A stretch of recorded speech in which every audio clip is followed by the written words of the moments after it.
Hello students, this is doctor Himanshu Ojha, आपका अपना college काका। कल रात में नीट 2026 का पहला नोटिफिकेशन आया था जिसमें आपसे कहा गया है आप अपने जो भी सर्टिफिकेट्स हैं, खासकर कास्ट सर्टिफिकेट जिसको अपन कैटेगरी सर्टिफिकेट बोलते हैं, और इसके अलावा आधार कार्ड, और अगर कोई पीडब्ल्यूडी स्टूडेंट है तो यूडी आईडी कार्ड, ये अपडेट रखें। अब तब से जो बच्चों के मैसेजेस आए आप देख सकते हैं हमारे वीडियो पे कल रात में जो हमने बनाया।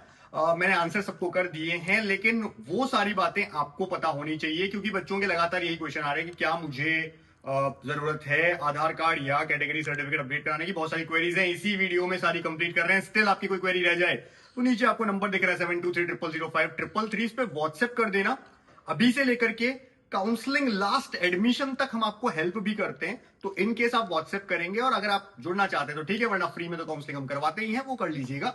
सबसे पहले बात करते हैं उनके लिए जो चाहते हैं कि उनको आधार कार्ड अपडेट करना है या नहीं, ये क्वेश्चन पूछना। तो भाई आधार कार्ड अपडेट उसके लिए है जिसके या तो नाम में या फादर मदर नेम में या फिर डेट ऑफ बर्थ में अगर मिसमैच है 10th की मार्कशीट से।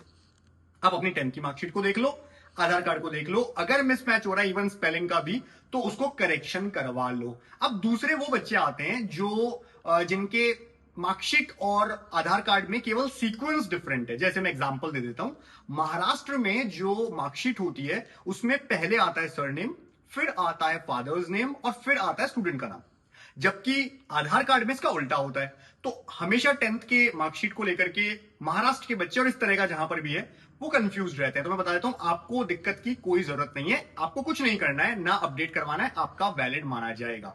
इसीलिए जो नीट का फॉर्म होता है वहां पर ये लिखा हुआ भी आता है कि मिसमैच हो रहा है, मैच नहीं हो रहा है, स्टिल आगे प्रोसेस किया जाए, एक ऑप्शन आता है, इसलिए घबराने की जरूरत नहीं है।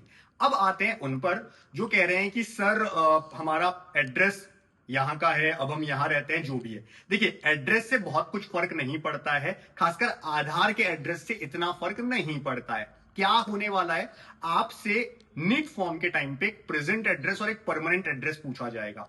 सपोज एक बच्चा है जिसका परमानेंट एड्रेस यूपी का है लेकिन प्रेजेंट एड्रेस उसका राजस्थान का है, तो उस केस में उसे जो सिटी सेंटर मिलेंगे, चॉइसेस मिलेंगी कौन कौन से स्टेट्स में वो अपना एग्जाम दे सकता है, एग्जाम सेंटर के लिए उसे यूपी और राजस्थान दोनों स्टेट के जो भी सिटीज हैं उनके ऑप्शन मिलेंगे, इनके अलावा किसी और का नहीं मिलेगा।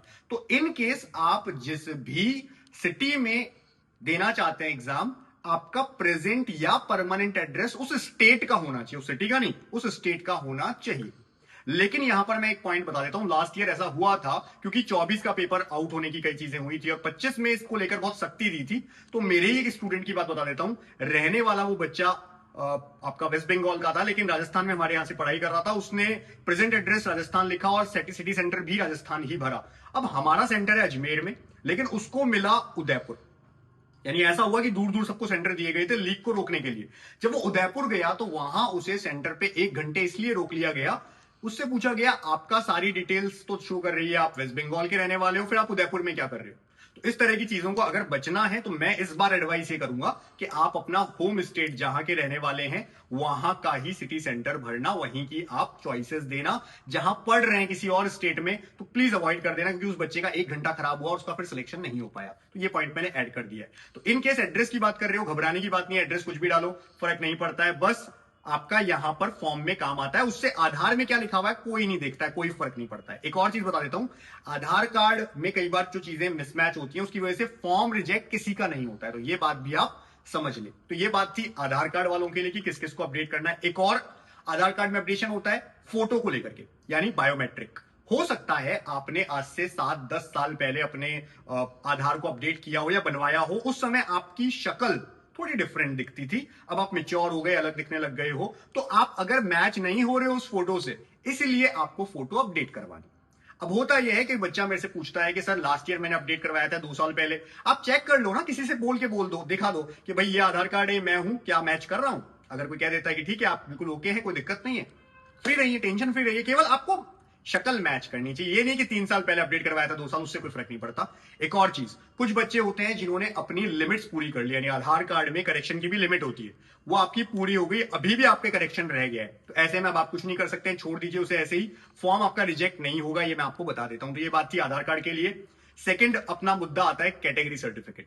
कैटेगरी सर्टिफिकेट को लेकर के बच्चों की जो क्वेरीज है, सबसे पहली चीज SC ST OBC EWS जितने भी अपन अलग अलग कैटेगरीज की बात करते हैं, हम नीट के लिए जो फॉर्म में लगाते हैं या जो डिटेल मांगते हैं, आजकल फॉर्म में category certificate as it is आपको अपलोड नहीं करना होता है अभी तक लास्ट ईयर के अकॉर्डिंग, लेकिन आपसे मांगा जाता है क्या कि उसकी डेट क्या थी इशू की और नंबर क्या है आपके कैटेगरी सर्टिफिकेट का, किसने इशू किया। तो मतलब आपके पास पड़ा होगा तभी तो डिटेल भरेंगे आप। तो आप ये ध्यान रखिए कि जो भी हमारे पास कैटेगरी सर्टिफिकेट होना चाहिए नीट के फॉर्म के लिए, साथ ही साथ central MCC all India counselling के लिए, वो होना चाहिए सेंटर का बना हुआ। बनता कहां से? आपके स्टेट से ही बनता है। ऊपर आपके स्टेट का ही गवर्नमेंट का नाम लिखा रहेगा, जैसे Rajasthan government, government of Rajasthan, government of Uttar Pradesh, लेकिन उसका एक फॉर्मेट होता है सेंट्रल का। तो सेंट्रल के फॉर्मेट का होगा तो ठीक है। अगर वो स्टेट फॉर्मेट में है तो स्टेट काउंसलिंग में केवल काम आता है, उसके अलावा कहीं काम नहीं आता है। तो अगर आप नीट का फॉर्म भरने जा रहे हैं, आपके पास सेंट्रल वाला कास्ट सर्टिफिकेट होना चाहिए, कैटेगरी सर्टिफिकेट। हालांकि SC ST के ये डिफरेंसेस नहीं है, एक ही तरह का बनता है, इसलिए उनको नहीं टेंशन लेनी है। तो SC ST का पहली बात वैलिडिटी भी कुछ नहीं है। अगर 5 साल पहले बना था, 10 साल पहले बना था, एक टाइम ही बनता है, वन टाइम SC ST का। तो अगर आपके पास वो है, कहीं से भी बना हुआ है, आपका हो गया काम, आपको कोई टेंशन नहीं लेनी है। लेकिन अगर आप OBC और EWS में, तो समझ लीजिए सेंट्रल वाले फॉर्मेट में सर्टिफिकेट होना चाहिए, पहली बात। दूसरी बात, इनकी वैलिडिटी क्या है? OBC सर्टिफिकेट की जो वैलिडिटी होती है वो 1 साल की होती है। मैं सेंट्रल की बात कर रहा हूं। स्टेट में अपने अपने नियम है, कोई स्टेट 2 साल, कोई 4 साल के लिए, और कोई कह देता है कि हमेशा के लिए वैलिड है। तो आपके स्टेट की वहां पर चलेंगे रूल्स, और स्टेट काउंसलिंग में भी वो चलेंगे, इसलिए उसमें घबराने की बात नहीं है। सेंट्रल का हर साल रिन्यू होना चाहिए, 1 साल की वैलिडिटी के साथ होता है।